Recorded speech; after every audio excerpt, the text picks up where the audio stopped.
Hi guys, in this video we're going to talk about the front choke and a simple defense against the front choke. So the front choke is a very dangerous move. Goes without saying that if my opponent here, my attacker, is choking the life out of me, right? A lot of constricting pressure on the throat. So there's the threat, for like a vice-like grip coming in and crushing my windpipe that way. Or on the other hand, she could also come at me with the choke and she starts driving forward, right? So go ahead, choke, drive forward, and you see that I'm about 1 foot away from being slammed into the wall and being held there. So the good thing about the choke is that even though it's a very dangerous move, it's very easy to get out of, and the variation works no matter if you're slammed against the wall, no matter if you're even on the floor, which we won't cover for this video, but it's the same principle, or if she's just got her choke on me and like she first did with that vice-like grip, just squeezing from the sides. Okay, so let's go ahead and turn a little bit of an oblique angle right here, right about there. And then let's just do the frozen in place variation. So choke, go ahead, don't actually choke me, just go light so I can still talk. So what I'm gonna do from here, the first thing I always do in any self-defense move is prevent it from getting any worse than it already is. So in this case, that's gonna mean a couple things. Number one, I'm gonna do what I call turtling up. So I'm gonna press my chin down toward my chest, all right, kind of cutting her grip off, and simultaneously shrug my shoulders. So what that's gonna do for your opponent is it's gonna hinder the amount of pressure that they can put on you. It's still gonna suck for you, but it's gonna allow you just, a few seconds to survive and breathe while you get your bearings. Okay, so I've done that. Now watch what I'm gonna do with my feet at the same time. I don't know, it's unlikely that she's gonna just stand here in place and squeeze me to death. So once I've turtled up, I'm gonna shoot one of my legs back. All right, for some reason the left leg comes more naturally to me on this move.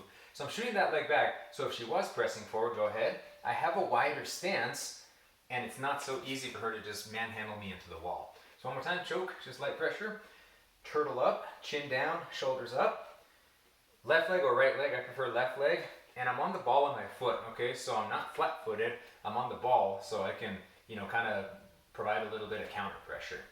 At the same time, when I tell this to the students, I call it the disco step, okay? So I'm gonna shoot my hand up, like I'm on the disco floor. My hand's off the frame, but you guys know you can trace my arm to see where it's at. All right, or like you're enthusiastically raising your hand in a class. So it's not like a shy, I think I know the answer. It's a call on me, I know the answer. So with my turtle, with the neck and shoulders, and me shooting my hand up right there, her grip, even if she was going squeeze, squeeze strong, right here, you guys can still hear me. I'm talking to you mostly normally because the pressure is mostly alleviated.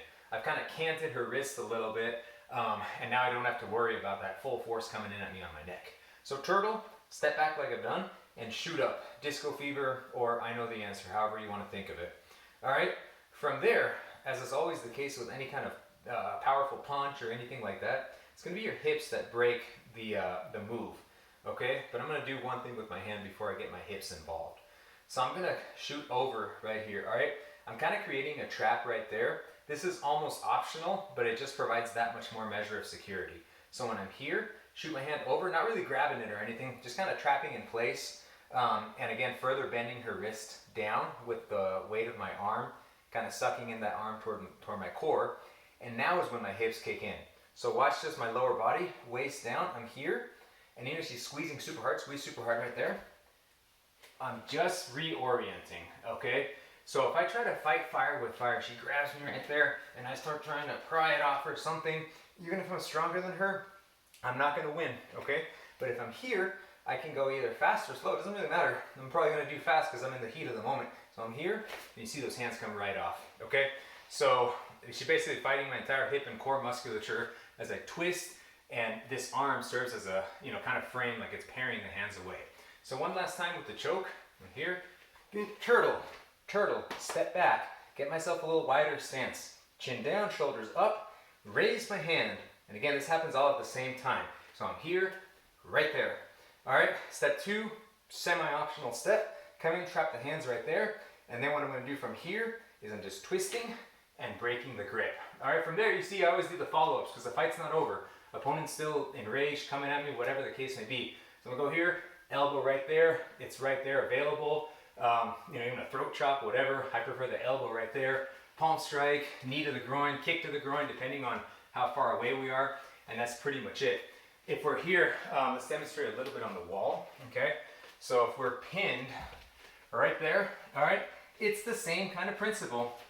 I don't need to step back this time because I'm already against, my back's against the wall literally, but I'll do everything else. Shrug, tuck my chin, shrug my shoulders up, raise my hand, trap these hands, squeeze hard, go ahead.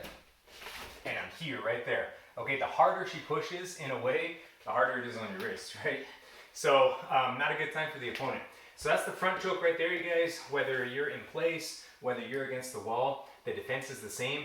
And again, hips lead, you guys. Hips are the most important part. Stay tuned for future episodes on back choke and side choke.